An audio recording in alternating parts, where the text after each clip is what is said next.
This is not, don't worry, it's not as long as it looks. It's a big type. I need to do that.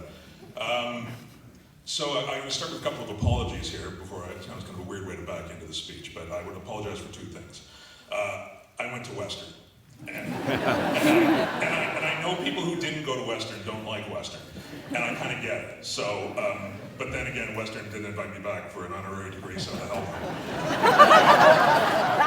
it. And though I dutifully sat through a couple of my own convocation ceremonies back in the day, I have zero recollection of who made the speech or what they were about or anything much about the day. So. I know I should have been paying attention. I know that you're all paying attention right now. I should have been like you. And I'm sure there were inspirational words said that day, but I have no idea what they might have been. So I have no real model for this very short talk today.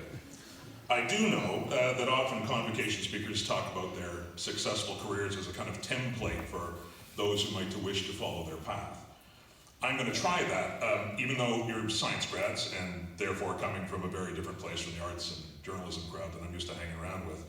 And also, the truth is, and Stephen alluded to this a bit, my career as a sports writer and broadcaster wasn't exactly the result of a great master plan. It was really a happy accident in a lot of ways. I originally came to university hoping to study music. I played the trombone. Don't laugh. I learned a couple of very important things from that experience. One, that socially, it was an extremely poor choice of instrument. No one ever asked you to bring a trombone to a party or to the beach. It is never an icebreaker. It is never cool. I play trombone is a terrible pickup line. And two, that I actually wasn't good enough. So once that reality hit home, about halfway through first year, my original game plan went out the window. I was adrift. I even thought about checking out of school that winter and going off and touring Europe with a buddy of mine. But I stuck it out. I started working towards an English degree and started hanging out with a group of people who were all way smarter than me. And one day, for reasons that I'm a little foggy on, like a lot of things, I guess, I walked into the offices of the university newspaper and asked if they needed someone to review concerts and what in those days we referred to as records. So that's, the beauty of the university press then and now is that they don't turn anyone away. Getting from the Gazette at Western to the place I spent the first 27 years of my working life, the Globe and Mail, wasn't exactly without incident. I was initially rejected by the graduate journalism school at Western. In the depths of a recession, I was laid off as a summer student at the Globe. I flailed around for a bit as a freelance writer, which is kind of a socially acceptable way of saying you're unemployed. And then I got lucky, and I got lucky again. The economy picked up, the Globe was expanding rather than contracting, they needed bodies, I got my first real job with a dental plan and everything. I bounced from arts reporting to hard news to the sports department, though being a sports writer had never been a dream of mine. I figured I'd do it for a little while, see some games, distract people from their real lives, and then get back to the serious stuff. I never did.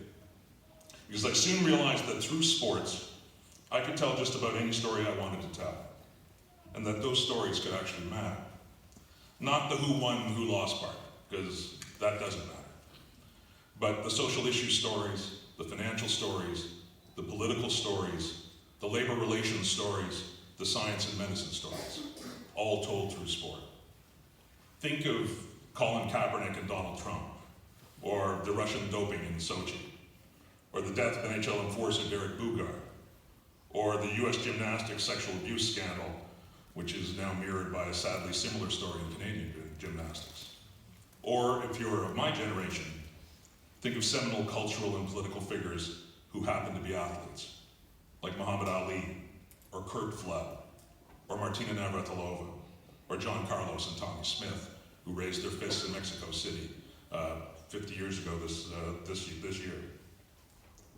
These are stories drawn from sport that run much deeper than the final score, and covering them can be as important as covering Bay Street or covering Parliament.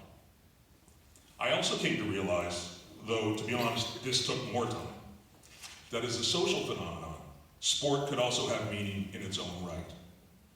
In a wired, fragmented, digitized world, it provides an all too rare opportunity for powerful collective experience, for shared passion, for community. As Stephen Wynn could tell you, no one's more skeptical of the International Olympic Committee and its motives than I am. And yet, being on the ground for the Vancouver Whistler Olympics in 2010, and seeing my country swept away by patriotic euphoria, my cynicism at least temporarily vanished, and I joined right in. Yes, patriotism is indeed the last refuge of scoundrels, and it can metastasize quickly into the kind of toxic nationalism which now infects much of the planet. But a healthier form of self-celebration and self-affirmation is at the root of the sports fan's experience. When we cheer for a home team, we are by extension cheering for ourselves, for our friends and families, for our neighbors. And that, I have to believe, is a net positive. I have covered sports now for nearly 30 years as a writer, as a broadcaster, and as an author, actually for more than 30 years. I'd love to have the confidence to say, do it my way, but I would almost certainly be leading you astray. And in any event, the world in which I stumbled into that satisfying and rewarding, and most days, extremely fun, it was fun, and has been fun, and it is fun career, no longer exists. My apologies on behalf of my whole self-loving generation for leaving you to enter a world with so few certainties. But I would like to sound an optimistic note about the future. Not just because I'm here, and because it's my duty in this role. Not just because my 3 kids are launching themselves in careers just a few years ahead of where you are now. But because I believe it. Based on what I've seen in the first couple of decades of this century, and based on what I've seen in the first couple of decades of this century. When I started out and wanted people to read my writing, I needed a job at a newspaper. They owned the printing presses, they controlled the distribution, they sold the ads. When I wanted to write a book, I had to make a deal with a publisher who would edit it and print it and ship it and sell it. When I wanted to create video or audio content, what we used to call television and radio, I had to be employed by a station or a network with broadcast capabilities, which could pump it out over the airwaves or via cable networks and then monetize it through advertising. There was no other way. And that wasn't just true for writing and broadcasting or content creation, but also for virtually any other endeavor. You don't have to play by those rules anymore.